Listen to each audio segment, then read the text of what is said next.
बीच बढेको तीव्र प्रतिस्पर्धाले पर्यटन बजार अत्याधिक आतिथ्य चुनौतीपूर्ण बनेको छ। फलस्वरूप 5 तारे लग्जरी, 5 तारे तथा हेरिटेज बुटिक होटलहरूको प्रभावकारी व्यवस्थापन र कार्य सम्पादन अत्यन्त चुनौतीपूर्ण भइरहेको छ।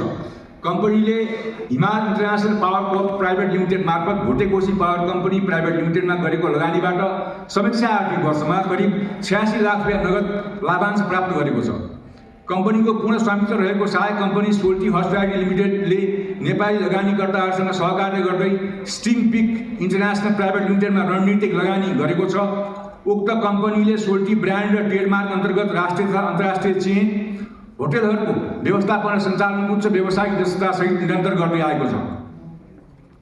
होटलमा बस्ने अतिथिहरूलाई अतुलनीय अनुभव प्रदान गर्ने रणनीतिक लक्ष्यअनुसार होटलले लग्जरी आतिथ्य क्षेत्रमा आफ्नो स्थापित अग्रस्थानलाई थप सुदृढ बनाउन व्यापक पुनर्निर्माण तथा स्तरोन्नति परियोजनाहरूलाई निरन्तर कार्यान्वयन गरिरहेको छ। यी परियोजनाहरूले आरामदायी सुविधा र उत्कृष्ट सेवाका उच्चतम मापदण्ड कायम राख्ने कम्पनीको दृढ प्रतिबद्धतालाई स्पष्ट रूपमा प्रतिबिम्बित गर्दछन्। चालु आर्थिक वर्षमा होटलको प्रिन्सेप विङ भवनको स्तरोन्नति तथा पुनर्निर्माण सम्बन्धी परियोजना सुरु गरिनेछ, जसले होटलका लग्जरी र आरामदायी मापदण्डहरूलाई पुनः परिभाषित गर्नेछन्।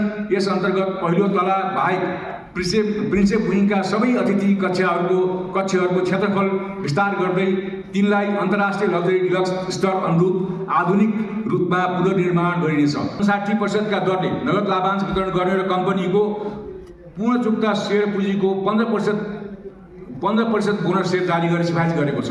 बोनस सेयर प्रदान गरिएको तुलनामा यस वर्ष 15% बोनस सेयर जारी गर्ने सिफारिस गरेको सहज जानकारी गराउँछु।